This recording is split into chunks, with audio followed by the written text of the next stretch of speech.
आधी party Quran voter कैसे हाथ रख चुकी है, शोर करे इस बात। बाकी लोगों के कुरान मजीद बाहर नहीं आए, 2-4 लोगों के कुरान मजीद बाहर आ गए। इमरान खान साहब ने जेल के अंदर से कहा था कि जो हमारे कैंडिडेट्स कुरान मजीद पर हलफ दें उनको कैंडिडेट बनाएं, जो हलफ नहीं दे रहा उसको निकाल दें लिस्ट में से। और उनमें से बहुत सारे लोगों ने कुरान मजीद पर हलफ दिया, लेकिन उन्होंने कहा मेरी वीडियो नहीं रिलीज़ करनी क्योंकि उन्होंने पार्टी बदलने। और आप देख लीजिएगा ये इसके बावजूद बदलनी है, इसके बावजूद, बल्कि जिन लोगों ने हलफ उठाया उनमें से देखिए कितने मुनर्फ हो जाते हैं। हमारा तो बेसिकली करैक्टर एज ए कौम जो बहुत वीक है। जिस शख्स को जो उम्मीदवार है पार्टी का और उसे अगर हलफ देना पड़े तो इसका मतलब ये हुआ कि ना पार्टी को उस पर ट्रस्ट है ना उस बंदे को पार्टी पर ट्रस्ट है। तो ऐसे लोग जो है उनको हक नहीं है कि वो किसी भी हलके में जाके 200-300-400 लोगों की नुमाइंदगी करें कि जिसका डिस्ट्रस्ट ये है कि पार्टी उस पर ट्रस्ट नहीं कर रही, वो पार्टी पर ट्रस्ट नहीं कर रहा, दोनों हल्फ एक दूसरे से ले रहे हैं। तो उसके बाद क्या बचता है मुझे बताइएगा। ये तो जमहूरियत है सारे मामले में। तो इस चीज को आप ज़हन में रखें कि ये जो आज़ाद उम्मीदवार है ये एक बहुत बड़ी हॉर्स ट्रेडिंग होगी, और जब होगी तो आप देख के हैरान रह जाएंगे कि ये वो शख्स है जिसने हल्फ दिया था। आपको बताइए जब ये मोहतरमा बेनज़ीर भुट्टो के खिलाफ पहली अदम एतमाद होने लगी थी, उसमें मियां नवाज शरीफ साहब और मुस्लिम लीग थी ना उस वक्त, और उस पर उन्होंने जब अदम एतमाद होने लगी तो हल्फ दिए गए कि आपने बेनज़ीर भुट्टो के साथ साथी थे, उन्होंने अपना वोट तब्दील करना था नवाज शरीफ और इनके मुस्लिम लीग के हक में। तो सबके सामने हल्फ रखा गया। एक वहाँ पे राणा साहब थे, वो हिंदू थे और वो उमरकोट के, तो उन्हें कहा गया जी आप गीता पे हल्फ दे भगवान दास। तो उसमें उन्होंने कहा जी आप देखें आप हल्फ उठा रहे हैं कुरान जी पे, मैं राजपूत हूँ, मेरा लफ्ज़ ही काफ़ी है, तो मुझे गीता पे हाथ रखने की जरूरत नहीं। अच्छा, उनमें से जिन लोगों ने कुरान जी पे हल्फ उठाया था सारे के सारे मुनारफ हो गए, तो वो बंदा उसके बावजूद खड़ा रहा। तो करैक्टर जो है ना वो लूज कर रहे हैं पाकिस्तान में। हमारा करैक्टर नहीं है। जब पार्टीज कहती है कि हल्फ दो तो इसका मतलब बात खत्म होगी आपकी फिर।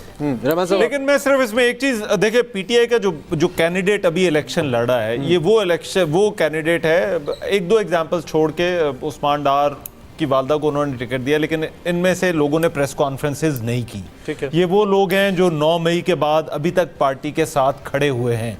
तो मेरा अब ख्याल है कि इसमें तहरीक इंसाफ थोड़ी ऑप्टिमिस्टिक भी है कि ये लोग अगर इलेक्शन जीत जाते हैं, बाकी तो है कि क्या सेटिंग हुई है किसकी किससे, लेकिन अगर ये लोग इलेक्शन जीत जाते हैं तो वकीलों को दिए ना, आप वो नहीं देखेंगे कि मतलब सारी की सारी पार्टी जो है वो चली गई, लोटा हो गई ना।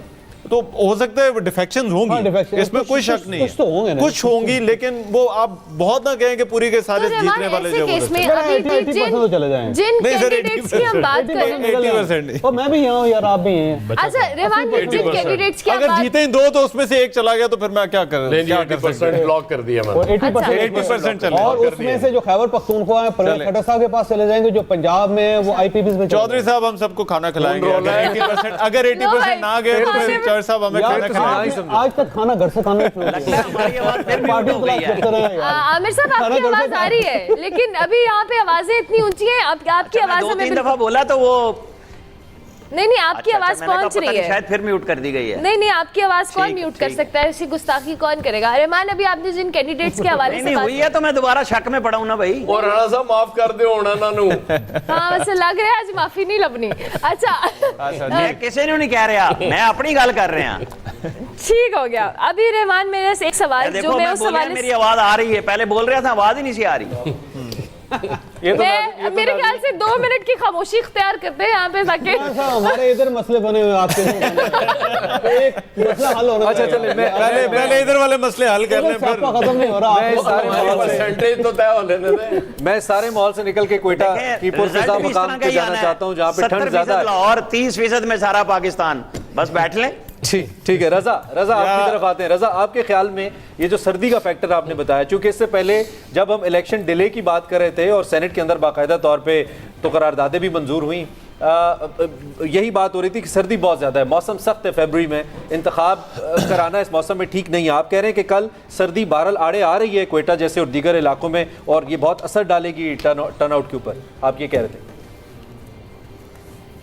जी हाँ, बिल्कुल ऐसा ही है, क्योंकि माइनस पे कई इलाके जो हैं माइनस पे हैं, और कई इलाकों में बर्फबारी भी, बारिश भी हुई है, और कल भी मौसम महकमा मौसमियात की तरफ से ये है कि इन इलाकों में एक तो सख्त सर्दी होगी और बर्फबारी और बारिश के भी इम्कानात हैं। साथ ही साथ मैंने आपको ये भी निशानदेही की कि बदअमनी के जो वाक़यात हुए हैं जो उससे भी खौफ व राज फैल गया है, तो वोटर को निकालना वो एक बड़ा मुश्किल काम होगा। तो इसलिए कह रहे हैं कि टर्न आउट जो है वो ओवरऑल सूबे में बहुत कम नजर आएगा।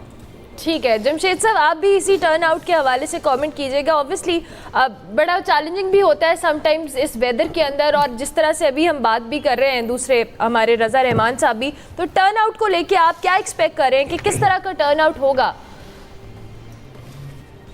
देखिए टर्नआउट तो कम होगा, उसकी एक बड़ी वजह तो ये है कि बिल्कुल खुलकर जो जिस तरह इलेक्शन का माहौल है वो बना नहीं, वो सोशल मीडिया पे ज़्यादा लोगों ने तकिया किया और उसको बनाया नहीं। जो मौसम की सूरत हाल है, मौसम पिछले हफ्ते से खैबर पख्तूनख्वा में खुल गया और इतना शायद मसला ना हो जिस तरह रज़ाउर रहमान बता रहे थे बलूचिस्तान के हवाले से। टर्नआउट इसलिए भी कम होगा, अगर आपको याद हो कि पीटीआई की जो वोटर थे उसमें एक बड़ा हिस्सा खवातीन का था, तो वो खवातीन जो है वो 9 मई के बाद शायद बाहर ना आए और इनको ये बड़ी इनको मसला भी होगा और ये टर्नआउट को भी ख़राब करेगा। मतलब हम आज प्लानिंग का दिन था, हम देखते थे जब 2018 में इलेक्शन लड़ रहे थे तो पीटीआई की खवातीन भर भर के नज़र आती थी काम करके।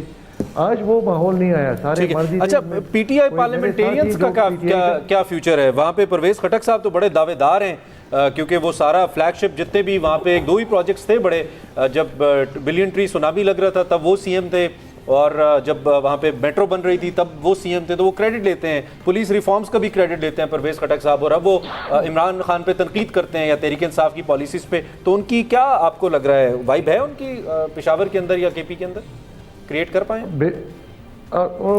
देखिए उनका एक जो ऐसे वो लोग होते हैं जो वो क्या कहते हैं शातिर सियासतदान, उनके कनेक्शन होते हैं और पीके के बड़े अच्छे कनेक्शन हैं, ताल्लुकात है सियासी ख़ानदानों के साथ, मजबूत लोगों के साथ सियासी तौर पे, और उन्होंने जो लोग सेलेक्ट किए हैं पीटीआई से भी और बाहर से भी, उनका असर और रसूख है।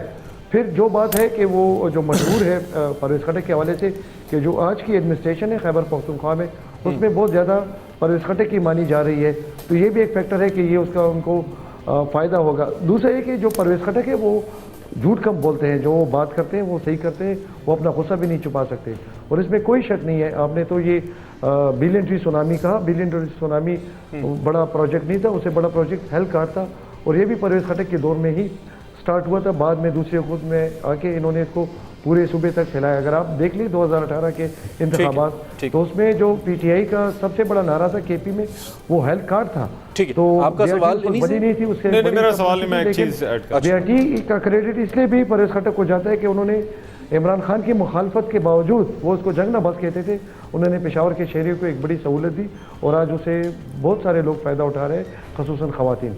ठीक है, तो इसका क्रेडिट बाहर उनके पास है। आप अपना आर्गुमेंट दीजिए। वैसे तो चौधरी साहब हमारे तारीख में उस्ताद हैं, लेकिन वो क्योंकि लोटों की बात हो रही थी कि कौन पार्टी छोड़ेगा, तो ये बड़ा इंटरेस्टिंग है कि लोटा जो है ये वर्ड जो है वो कहाँ से आया था। ये 1930 अगर आप इसकी हिस्ट्री में जाएं तो पढ़ा था तो 1930 में जो है वो मोहम्मद आलम साहब थे जिन्होंने खाकसार छोड़कर all India Muslim league join की थी, तो वहां से ये वर्ड जो है वो मशहूर हुआ था आलम लोटा, और उसके बाद से फिर जो है वो ये लोटों का जो है वो आना शुरू हुआ। क्वालिटी थी कि हर मौके पे चेंज कर, हर मौके पे चेंज करते।